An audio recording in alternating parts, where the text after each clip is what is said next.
Everyone, I really hope you are doing great. आज हम लोग स्टार्ट करेंगे chapter number 31 of BNSS which talks about appeals. ठीक है, तो आज हम देखेंगे सबसे पहले ये वाला section number 413 which talks about no appeal to lie unless otherwise provided. कोई भी अपील नहीं करी जाएगी जब तक कि बता ना रखा हो, जब तक कि प्रोवाइड ना कर रखा हो। ठीक है, तो कह रहा है no appeal shall lie from any judgment. कोई भी अपील लाई नहीं करेगी किसी भी जजमेंट से या किसी भी ऑर्डर से क्रिमिनल कोर्ट के, एक्सेप्ट एज प्रोवाइडेड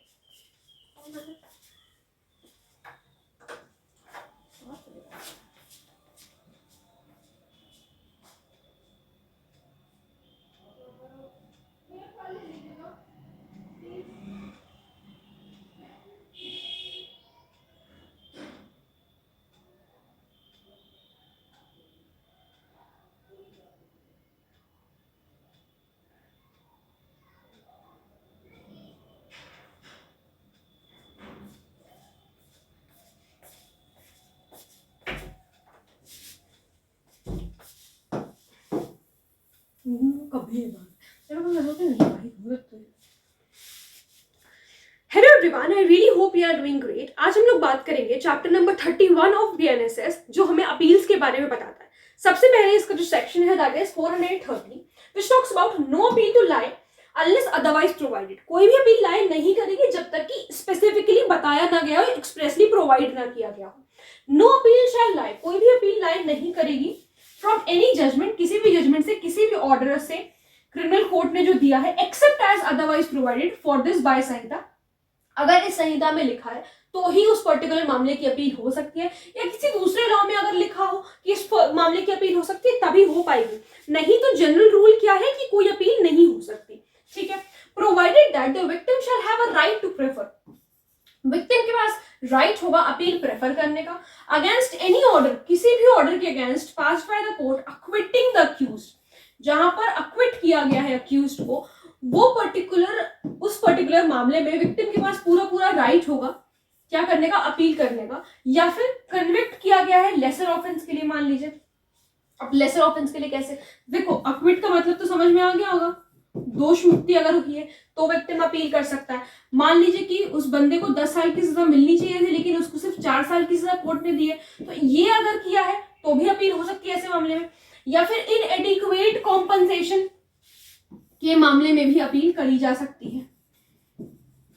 विक्टिम को इनएडिक्वेट कॉम्पनसेशन मिला है कोर्ट की तरफ से, जो ऑर्डर आया वो इनएडिक्वेट कॉम्पनसेशन का था। जैसे मान लीजिए कि विक्टिम को मिलने चाहिए थे वैसे तो 4 लाख रुपए, लेकिन उसको सिर्फ 1 लाख, कोर्ट ने सिर्फ 1 लाख का ऑर्डर किया, तो इस पर्टिकुलर मामले में भी अपील हो सकती है।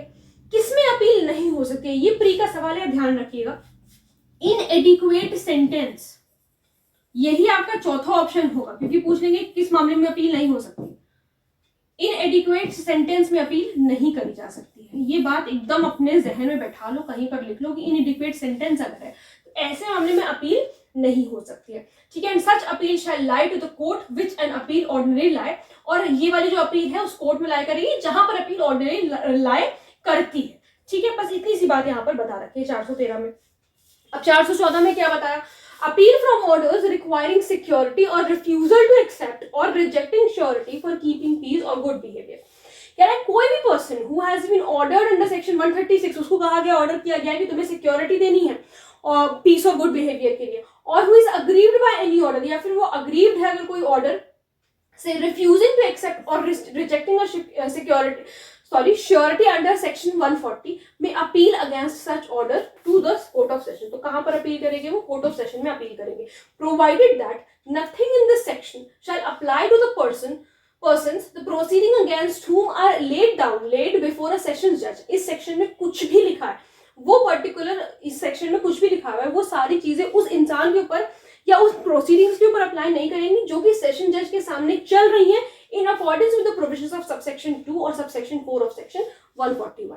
ठीक है, फिर से एक बार बताओ प्रोवाइड में क्या लिखा हुआ है। प्रोवाइड में ये लिखा हुआ है कि इस सेक्शन में कुछ भी लिखा है उससे में कोई फर्क नहीं पड़ता, प्रोसीडिंग्स पर जो कि सेशन जज के सामने चल रही है वहां पर ये पर्टिकुलर सेक्शन अप्लाई नहीं करेगा। क्यों भाई, क्योंकि आप कोर्ट ऑफ सेशन के बारे में बता देना, अपील आपको कोर्ट ऑफ सेशन में करनी है, जब मामले कोर्ट ऑफ सेशन में चल रहा है तो वहां पर फिर अपील करने की कोई बात नहीं हुई।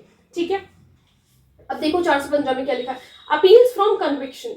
कह रहा है any person convicted on a trial, कोई भी पर्सन को कन्विक्ट किया गया है ट्रायल में, held by high court, high court ने उसका ट्रायल जो है वो हाई कोर्ट में मतलब उसका ट्रायल चल रहा था in its extra ordinary original criminal jurisdiction. भाई हाई कोर्ट का ओरिजिनल ज्यूरिसडिक्शन था उस पर्टिकुलर मामले के ऊपर। ओरिजिनल का मतलब कि इनका एकमात्र ज्यूरिसडिक्शन था उस मामले के ऊपर, ठीक है। और मतलब कि अगर मान लो कुछ भी ऐसा कोई मामला था कि अगर कुछ भी होता है तो हाई कोर्ट के पास ही आपको सबसे पहले जाना, इस तरीके का अगर कोई मामला था, और अगर वहां पर कुछ हुआ है, किसी पर्सन को अगर कन्विक्ट कर दिया गया हाई कोर्ट की तरफ से, तो फिर वो अपील कर सकते हैं सुप्रीम कोर्ट में। ये पहली बात तो सबसेक्शन 1 में ये बताया। हाई कोर्ट से अपील कहाँ जाएगी? सुप्रीम कोर्ट में जाएगी, ये बात ध्यान रखना। Any person convicted on a trial held by session जज। अब किसी को कन्विक्ट किया गया है सेशन जज ने या एडिशनल सेशन जज ने, और a trial by any other court, या फिर किसी दूसरे कोर्ट ने किया, in which a sentence of imprisonment for more than 7 years, किसी दूसरे कोर्ट ने भी अगर किया है 7 साल से ऊपर की अगर सेंटेंस है, ठीक है, has been passed against him or against any other person convicted at the same trial, चाहे उस इंसान के अगेंस्ट हुई हो सेंटेंस पास करी गई हो, या फिर किसी दूसरे इंसान के अगेंस्ट भी की गई हो, लेकिन सेम ट्रायल में अगर सेम ट्रायल में होनी चाहिए 7 साल से ऊपर की पनिशमेंट, तो वो कहाँ अपील करेंगे? हाई कोर्ट में, यानी कि कोर्ट ऑफ सेशन की अपील या एडिशनल सेशन जज की अपील, या इसके अलावा अगर कोई कोर्ट है जो 7 साल से ऊपर की अगर उन्होंने सेंटेंस दे दी है, तो कहां पर जाएगा? हाई कोर्ट में मामला जाएगा, मतलब अपील जो है हाई कोर्ट में जाएगी, ठीक है। फिर उसके बाद क्या कह रहा है? Same as otherwise provided in subsection 2, कह रहा है इसमें जो कुछ भी लिखा है इसको बचा के, इसको छोड़ के, any person convicted on a trial held by magistrate of first class और द सेकंड क्लास, यहाँ पर जेएमएफसी और जेएमएससी की बात हो रही है, जेएमएससी की बात हो रही है, पहले इसमें इनकी बात हो रही है, फिर उसके बाद कह रहा है सेंटेंस्ड अंडर सेक्शन 364 और in respect of whom an order has been made, या तो सेक्शन 364 की बात है, या फिर एक ऐसा पर्सन जिसके अगेंस्ट जिसमें ऑर्डर किया गया हैज बीन मेड और sentence has been passed under section 401 या 401 में उसके अगेंस्ट कुछ ऑर्डर वगैरह आया है बाय एनी मजिस्ट्रेट, तो वो कहाँ अपील करेगा? कोर्ट ऑफ सेशन में अपील करेगा। ये बात ध्यान रखना, इसको छोड़ करके ये बात छोड़ दो, ये पर्टिकुलर बात जो बताई है उसको ध्यान रखना, ठीक है। When an appeal has been filed against a sentence passed under section 64, 65, 66, 67, 68 or 70 or 71 of भारतीय न्याय संहिता, the appeal shall be disposed of within a period of 6 months. Appeal कितने समय में डिस्पोज ऑफ होगी? 6 महीने में डिस्पोज ऑफ होगी from the date of filing of such appeal.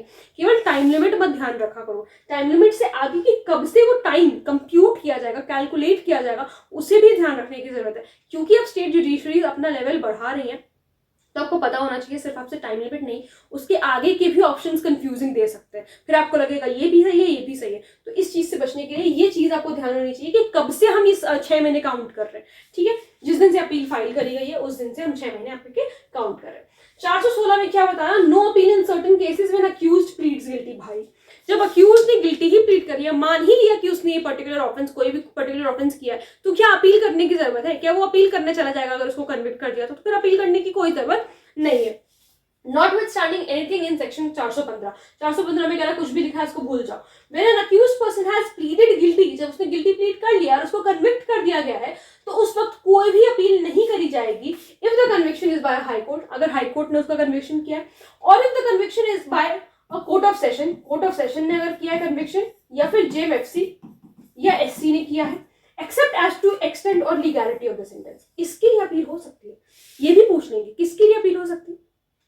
भाई वो हम कह रहे हैं जनरल मामले में वो अपील नहीं करने जाएगा, मतलब वो इस बात के लिए अपील नहीं करने जाएगा कि मेरा कन्विक्शन हो गया मुझे एक्विट कर दो, वो इसके लिए अपील नहीं करने जाएगा। क्यों? क्योंकि उसने खुद प्लीड गिल्टी किया, ऐसा 416 बोल रहा है। लेकिन वो ये कह रहे हैं कब वो अपील कर सकता है? 2 बातों में वो अपील कर सकता है, जब एक्सटेंट की बात आएगी और सेंटेंस की लीगैलिटी की बात आएगी। एक्सटेंट की क्या बात है? मान लीजिए कि उसको जो है सजा 2 ही साल की देनी चाहिए थी, इतना कुछ उसने बड़ा अपराध नहीं किया था, लेकिन उसको सजा दे दी है जो 5 साल की, तो इसके लिए वो बात कर सकता है, उसके लिए वो अपील कर सकता है।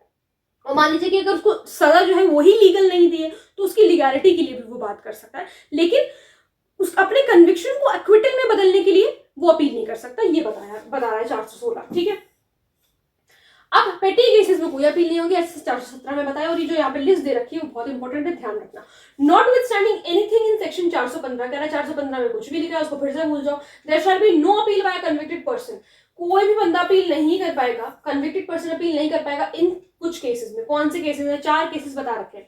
अगर हाईकोर्ट ने कोई ऐसी सेंटेंस पास करी है जो कि 3 महीने से कम की है और फाइन 1000 रुपए तक का लगाया है, ठीक है, या फिर मान लो 3 महीने की सेंटेंस भी दे दी और उसके साथ 1000 रुपए का फाइन भी दे दिया, तो भाई यहाँ पर इस मामले में कोई अपील नहीं हो सकती। तो आपको क्या ध्यान रखना है, 3 महीने ध्यान रखना है, और आपको ध्यान रखना है 1000 रुपए से ज्यादा का मामला नहीं है। ये आपका क्या है, ये हाईकोर्ट के लिए है।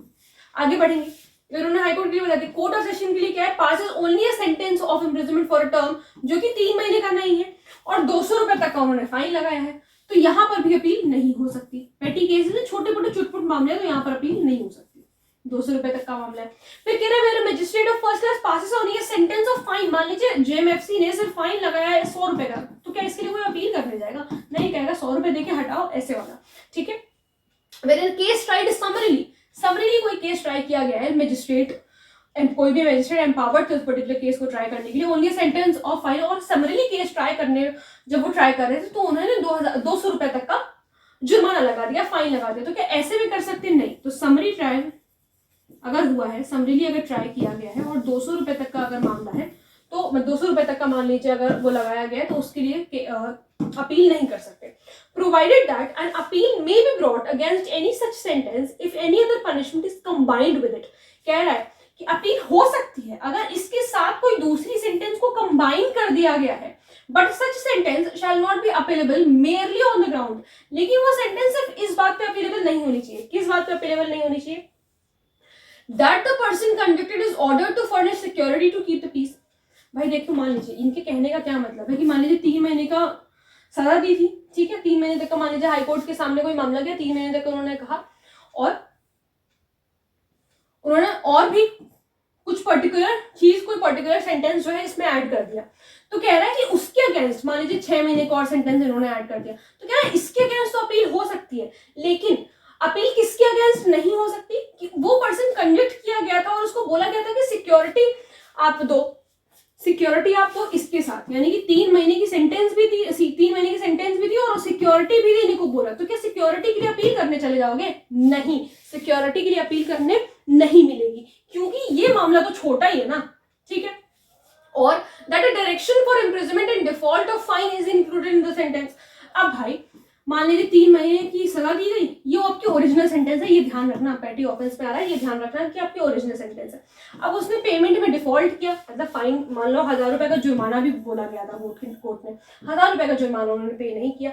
अब फिर कोर्ट ने और 3 महीने की सजा दे दी कि आपने जुर्माना नहीं पे किया, तो ये इस 3 महीने के लिए वो अपील नहीं करने जा सकता है कि 6 महीने हो गए तो मैं आकर के इतना तो ये दे ही नहीं सकते। नहीं भाई, क्यों दिया? क्योंकि तुमने पेमेंट में डिफॉल्ट किया, इस वजह से तुम्हें सजा मिली है। ठीक है, इसका अपील नहीं हो सकता, ये ध्यान रखो। फिर उसके बाद कह रहा है और that more than one sentence of fine is passed in a case if the total amount of fine does not exceed the amount herein before specified in respect of the case।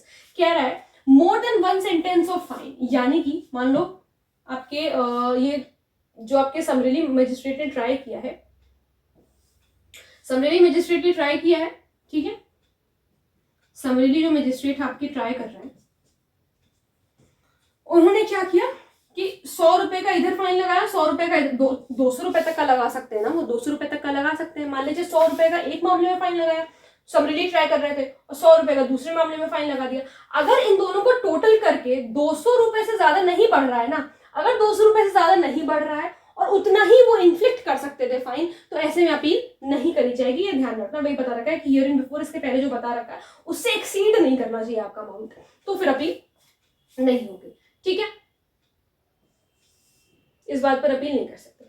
ये था हमारा 417 तक। ये थोड़ा सा technical क्या है, मतलब इसको याद रख लेना, ये तो मैंने सिर्फ आपको समझाने के लिए बताया। यहाँ से सवाल नहीं बनते, सवाल बनते हैं यहाँ से, आपके जो प्री के सवाल आते हैं वो यहाँ से आते हैं। इतना डीपली आपसे नहीं पूछेंगे जाकर के कि कब हो सकती है कब नहीं, ये नहीं, प्री का वो मामला ही नहीं। मामला आपका ये है, ये आपको ध्यान रखना है। ये आपका ABCD, ये चारों चीजें रट लो, कहीं लिख लो, किसी भी तरीके से ये पूछा जाता है। ठीक है, तो 417 तक आज हम लोगों ने कर लिया। उम्मीद है कि आप लोगों को ये लेक्चर समझ में आया होगा।